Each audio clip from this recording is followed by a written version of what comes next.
sans d'abord pardonner les autres, sans aussi se réconcilier. Ça sera de pure hypocrisie. Et il y a des gens, il est assis, mais il a des reproches vis-à-vis d'un frère, d'une soeur, d'un parent, même de l'église. Mais le dimanche, il vient, il assiste au culte, et c'est normal, il retourne à la maison, il se sent en paix. Mais laissez-moi vous dire, ça ce n'est pas le culte. Ton offrande est rejetée parce qu'il y a le défaut. Si un frère pêche contre toi ou une sœur, quelle procédure que l'Écriture nous donne? Vois la personne concernée, discute avec la personne. S'il ne croit pas, appelle le témoin. S'il ne croit pas au témoin, faites appel à l'église. Si la personne rejette l'église, qu'il soit considéré comme anathème. C'est la procédure. Depuis que nous avons expliqué cette procédure, combien de personnes respectent ça? Nous avons logé l'hypocrisie dans notre cœur et nous avons créé, même dans notre conscience, ou bien je ne sais pas, dans notre pensée, un Dieu hypocrite. Ça, c'est une faute. Est-ce qu'un enfant de Dieu cherche d'abord à avoir raison? Non. Puisque l'Écriture dit, en acceptant même avoir tort, c'est le charbon ardent que Dieu enlève quelque part. C'est pourquoi moi je n'aime pas, quand tu as un souci, de chercher à avoir d'abord raison. Surtout en matière des choses de Dieu, je mets d'abord tout sur moi. Donc, en dehors de l'heure, il y a l'offrande. Tu viens t'offrir, examine-toi. Demande au moins pardon. Pardonne au moins l'autre. Libère au moins ton cœur. C'est très capital. En dehors aussi de ça, l'Écriture dit lorsque vous vous ensemblez. 1 Corinthiens 14. Regarde si nous respectons ça. 1 Corinthiens 14. 14. À partir du verset 26e. Merci. Que faire donc, frère, un frère, lorsque vous vous assemblez? Là, nous nous sommes ensemblés. C'est-à-dire, Satan a pu convaincre les gens que ce que l'église de réveil fait, c'est le culte. Regardez l'église de réveil, leur culte, comparé aux catholiques, comparé aux protestants, comparé aux témoins de Jéhovah, comparé aux adventistes, vous allez remarquer, c'est comme si chaque église a créé sa liturgie, sa façon de célébrer. Amen, amen. C'est comme si les gens se lèvent un bon matin et disent, bon, nous on va commencer comme ça, on va procéder. Non, frère. L'Écriture dit, lorsque vous vous ensemblez, oui, frère. Que faire donc, frères, lorsque vous vous assemblez? Oui. Les uns ou les autres, parmi vous, ont-ils un cantique? C'est-à-dire, comment on peut célébrer un culte, 10 cultes, 20 cultes, sans votre participation? C'est que vous n'êtes pas membre du corps. Vous ne participez pas au culte. C'est comme si vous, votre participation, c'est de donner.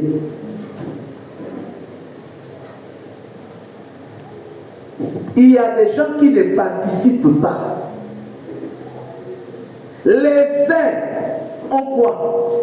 Les uns ou les autres, parmi vous, ont-ils un cantique? Un cantique. Une instruction. Une instruction. Une révélation. Une révélation. Une langue. Une langue. Une interprétation. Une interprétation. Que tout se passe pour l'édification. Que tout se passe pour l'édification. C'est-à-dire, nous entrons maintenant dans le culte. La participation de tout le monde. On dit l'église c'est le corps. Le corps doit être édifié. C'est une maison. Alors l'édification commence comment? Lorsque il y a la participation de tout le monde. On nous dit un cantique. Quelqu'un a un cantique. C'est quoi le cantique? Il n'y a jamais culte sans cantique. Laissez-moi vous dire une chose. Le jour de la Pâque juive, Jésus avait pris du pain. Vous vous souvenez? Et qu'il avait dit ceci est mon corps. Il brise, il donne à manger aux disciples le pain. Il a pris le vin, il a rendu grâce, il dit c'est mon sang. Donc nous avons le corps et le sang. Après avoir donné son corps, son sang à l'église primitive, on dit ils ont chanté quelques cantiques. Est-ce que quelqu'un comprend? Là où il y a le corps qui est la parole, là où il y a le sang qui est l'esprit, il y a aussi les cantiques. Matthieu. À Gethsemane, je crois Matthieu 28, 30. Matthieu 26, dès le verset 30e. Oui. Après avoir chanté les cantiques, ils se rendirent à la montagne des Oliviers. S'il vous plaît, là nous n'avons pas de chante. Nous avons un corps qui chante. Satan a tout fait. Créer des choristes, tout ça c'est le jeu de Satan. Pour que les autres ne participent pas au culte. On dit ils ont chanté. Il n'y avait même pas de sœurs. Ils n'ont pas tenu compte de leur voix. Ni il n'y avait même pas de piano. Seulement avec les mains. Ils ont chanté les cantiques. Le cantique spirituel. Chanter le cantique spirituel. Le cantique spirituel, c'est quoi? C'est le cantique qui vient du cœur. C'est le cantique qui loue Dieu. Ça veut dire quoi? Ça veut dire nous devons louer le Seigneur. Tout le monde doit louer le Seigneur. On loue le Seigneur par le cantique. Et Paul dit, c'est le cantique spirituel qui vient du plus profond de notre cœur. Et quand ça vient du plus profond de notre cœur, Paul explique, il dit c'est pour donner de louanges au Seigneur. Et Jacques va dire, quelqu'un est-il dans la joie qu'il chante? Frère, donc toute ta vie, ma soeur, tu n'as jamais eu un temps de joie.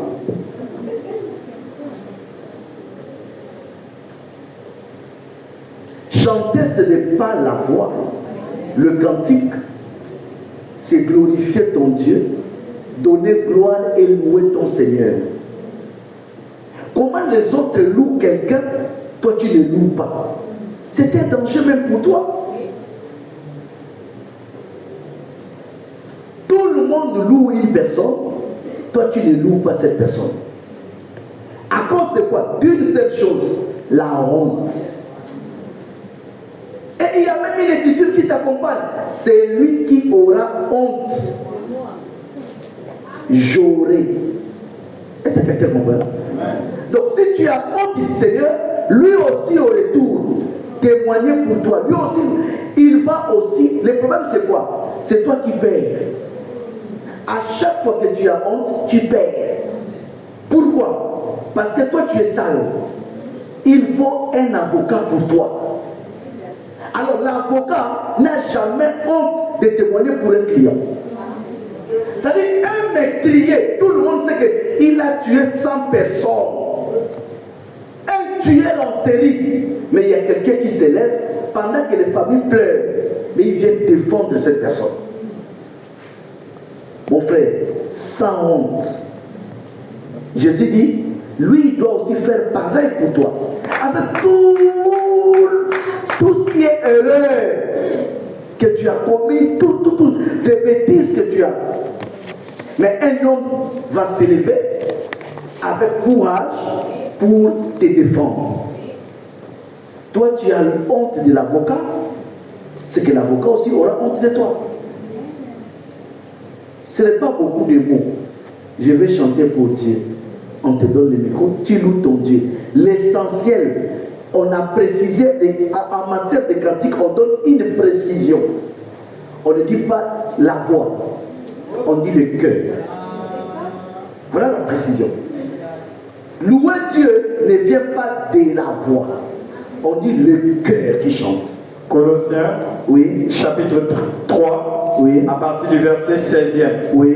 Que la parole de Christ habite parmi vous abondamment. Oui. Instruisez-vous et exhortez-vous les uns et les autres, oui, en toute sagesse, oui, par des psaumes, par des hymnes, oui, par des cantiques spirituels, oui, chantant à Dieu dans vos cœurs, sous l'inspiration de la grâce. Merci.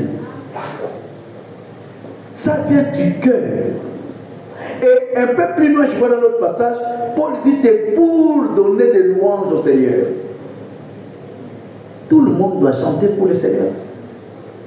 Ce n'est pas un culte de toute l'église chante, mais quand on dit cantique individuel, si tu ne chantes pas aujourd'hui, tu ne peux pas faire 6 mois sans chanter. Tu ne peux pas faire 1 an sans louer Dieu. Alléluia. Nous célébrons très mal. On dit quelqu'un a une instruction. L'instruction. Quelqu'un a une instruction. Pour notre édification, pour édifier l'église, il faut les instructions. Maintenant, instruction ne veut pas dire que toi-même tu dois être instruit. L'instruction ne veut pas dire que tu parles bien français ou l'anglais. L'instruction ne veut pas dire que tu as la connaissance, tu te mets devant les gens et tu commences à expliquer les choses. Non. L'instruction, ce n'est pas ça. L'Écriture dit, dans Acte 4, les pierres, les apôtres étaient des hommes sans. C'était des hommes sans. Mais ils ont connu, ils ont reconnu ces gens parce qu'ils avaient une seule chose. Pas bagage intellectuel, mais ils avaient quoi? Non. Lis Acte 4. Des hommes sans instruction, l'ayant connu avoir Jésus. Ils étaient qu'avec Jésus.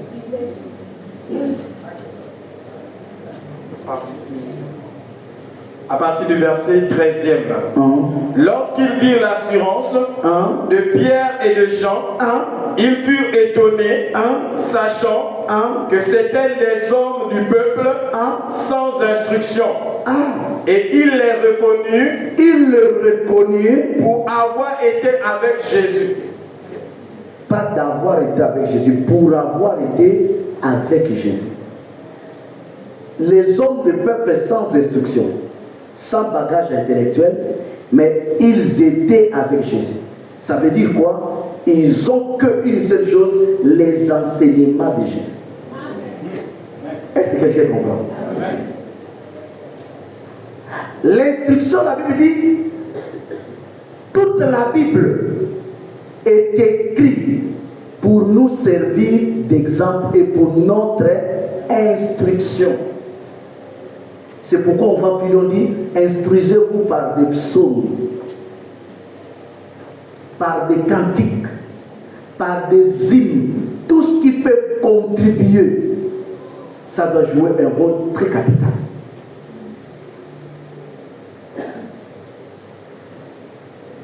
Ça, c'est le culte. Vous avez quelque chose à dire lié à la parole, mais qui peut ajouter quelque chose dans la foi de X ou Y personne, faites-le. C'est comme si nous n'avons pas un Jésus du présent. C'est comme si nous sommes dans une religion. C'est comme si l'habitude s'est installée en nous.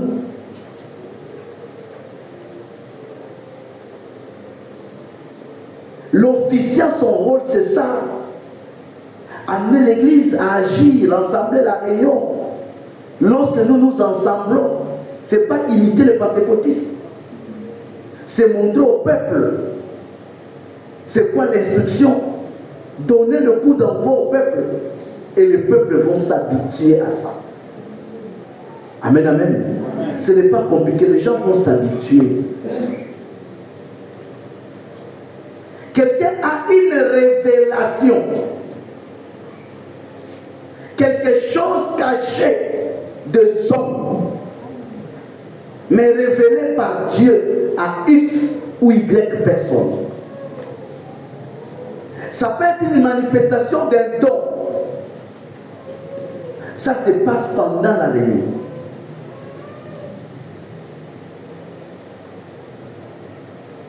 Il y a des gens qui ont des visions. Il y a des gens qui ont des songes, qui peuvent édifier l'église, qui peuvent instruire l'église. Il y a des gens qui lisent aussi la Bible et qui voient quelque chose que Dieu lui révèle par rapport à une écriture. Tout ça là, on ne le fait pas. Il n'y a pas la participation de tout le monde. Si aujourd'hui 10 personnes, 5 personnes chantent, 5 personnes révèlent, 5 personnes instruisent, le dimanche prochain pareillement, en un mois, 2 mois, tout le monde va participer. C'est ce qui édifie l'église. Chacun de nous a quelque chose qui peut édifier l'église. Amen, amen. Voilà, bien-aimés, dans un premier temps, comprenez, même notre façon de célébrer nos réunions, c'est toujours l'imitation des pentecôtistes. Ce n'est pas bien.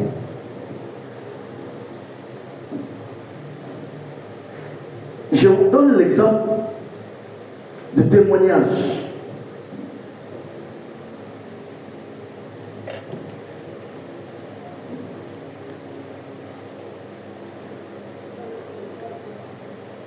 Une personne qui bénéficie d'une faveur de Dieu, mais qui ne rend pas grâce à Dieu. Comment expliquer? Nous avons que l'action de grâce une fois par an. C'est anormal. L'action de grâce, c'est tous les jours de la vie. Pas dimanche, tous les jours, c'est l'action de grâce. Rendre grâce à Dieu, être reconnaissant envers ton Créateur. Alors, les témoignages, c'est aussi l'action de grâce.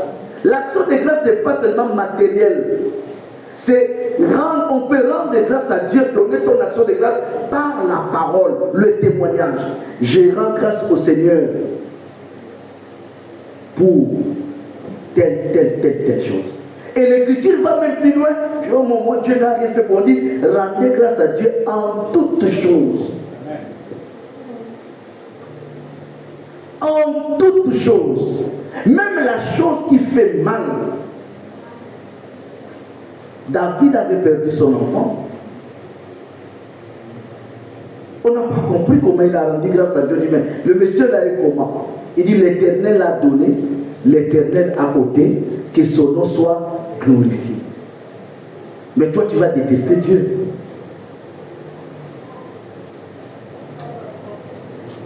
Le fait que rien ne marche dans ta vie, le fait que tu n'as pas ce que tu veux, Dieu devient même ton ennemi.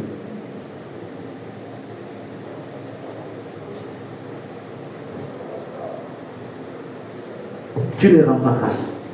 Pourquoi? Est-ce que pour rendre grâce au Seigneur, il faut qu'on commence à te citer qui a un témoignage, qui veut rendre grâce à Dieu? Non. C'est quelque chose que tu aimes, qui est en toi, pour édifier l'Église. Amen, amen. Pour édifier l'Église.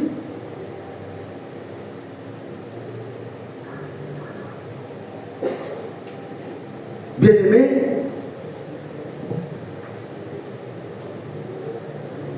regardons notre façon de célébrer le culte.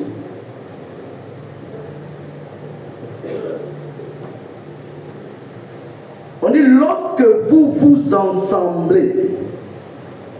C'est ce que nous avons dit, non? C'est ça? Lorsque vous, chacun à sa maison. Mais nous nous ensemblons ici le dimanche, n'est-ce pas? Lorsque vous vous ensemblez, lorsque l'église primitive s'assemblait, il y a ce qu'on appelait comptage. Ils se sont assemblés à la chambre haute. On nous dit, ils étaient au nombre de combien? 120. Après on nous dit 3000. Après on nous dit, ils sont arrivés au nombre de combien? 5000. On nous dit maintenant, Dieu ajouta chaque jour. Alors, les gens qui viennent là, si quelqu'un a invité une personne et que cette personne a aimé la parole, mais c'est une grande victoire. Je ne sais pas si quelqu'un comprend.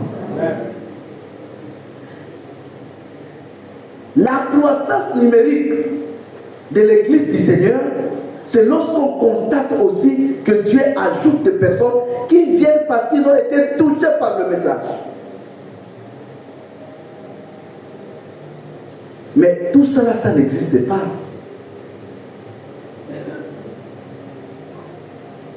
Ça n'existe pas. Combien de personnes que tu as évangélisées dans la semaine? On dit les gens qui obéissaient à la foi. Les gens qui obéissaient à la foi. Tout cela pourquoi? C'est parce que les gens ne travaillent pas.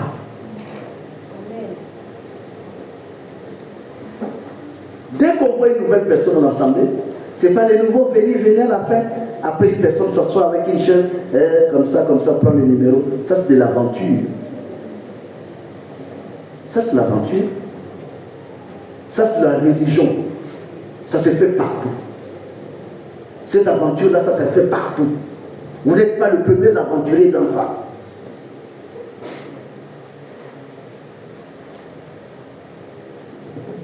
Vous devez d'abord être armé de joie de la présence de quelqu'un parmi nous.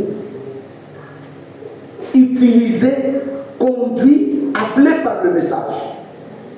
La question capitale, c'est de savoir qu'est-ce qui l'amène. Comment il s'est retrouvé là? Et après avoir écouté, qu'est-ce qu'il pense?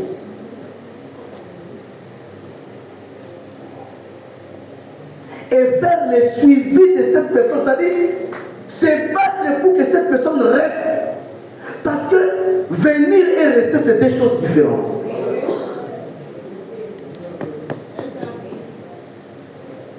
Venir n'est pas difficile, c'est rester qui est difficile. Quelqu'un peut venir par curiosité parce qu'il a appris que c'est une église. Mais quand il arrive, il regarde seulement tout le monde dans les foulards, tout le monde est bizarre. Il dit ça c'est des zombies, bon. Il n'a pas eu le temps de discuter avec les responsables. Son problème c'est quoi? Faire une liste, après il va balancer ça dans son toilette.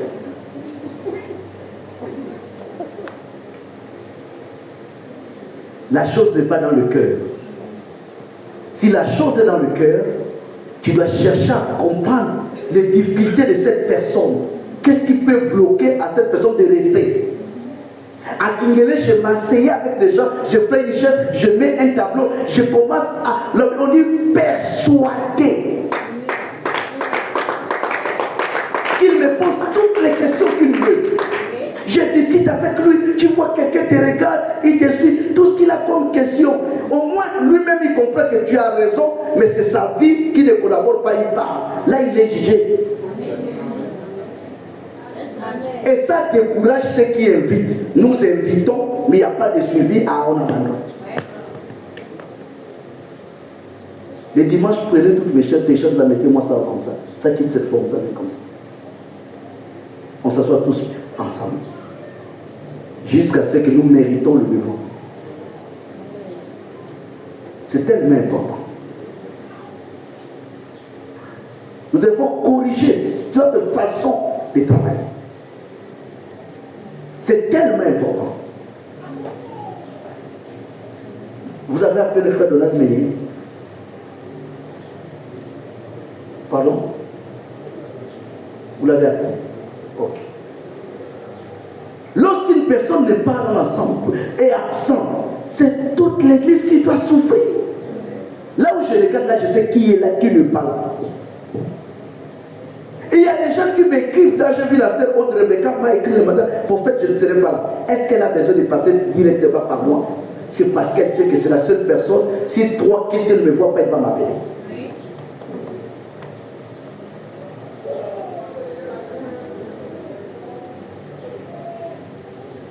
Elle n'a pas besoin de m'écrire, mais elle ne le fait pas par plaisir. Donc tout ce que nous avons fait là, c'est de pure religion. C'est le même pareil que les églises de l'évêque. Les églises de l'évêque, c'est le type du diable. C'est le même système. Alors si nous sommes en train d'imiter le diable, c'est que nous n'avons pas avancé.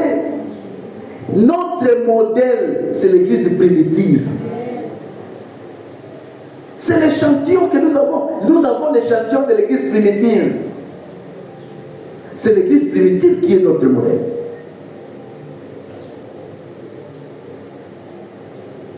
Avant d'entrer dans le vif du sujet, pour ce qui concerne la mission, j'aimerais que nous chantons un cantique ensemble.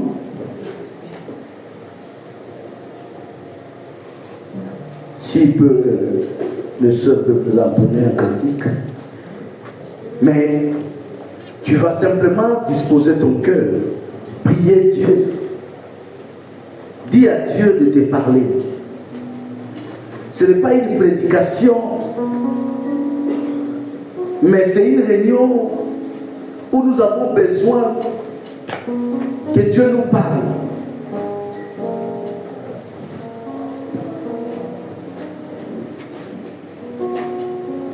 Du plus profond de ton cœur, dis un mot à Dieu.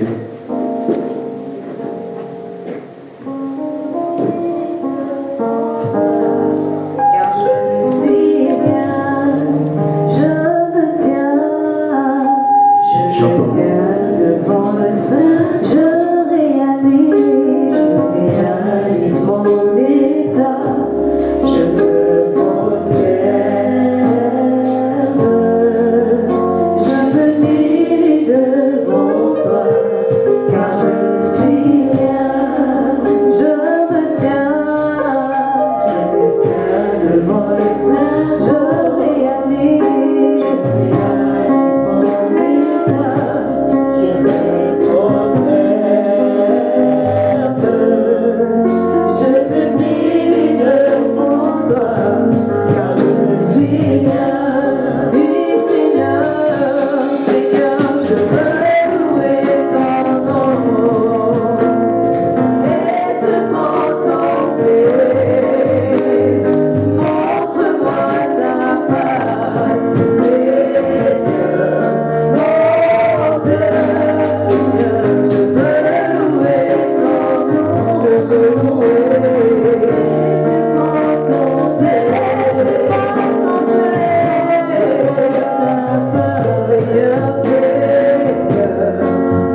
Un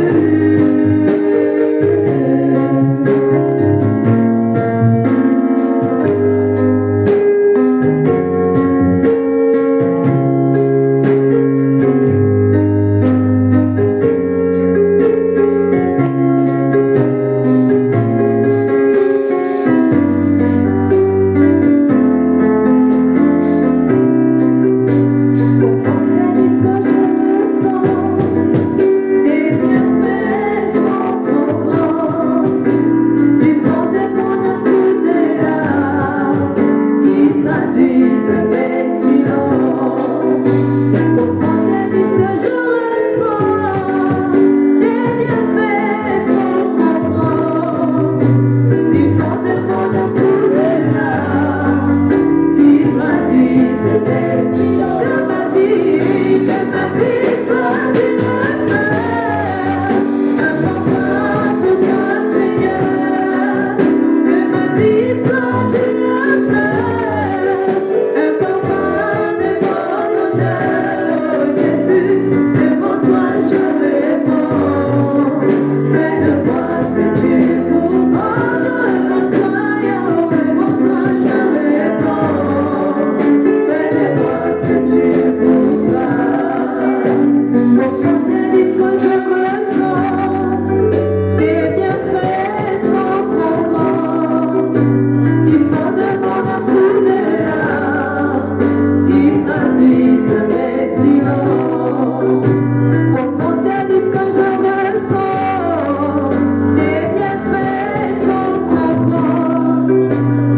Thank you.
Un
frère va élever sa voix. Il va prier, demander au Seigneur de me conduire pour communiquer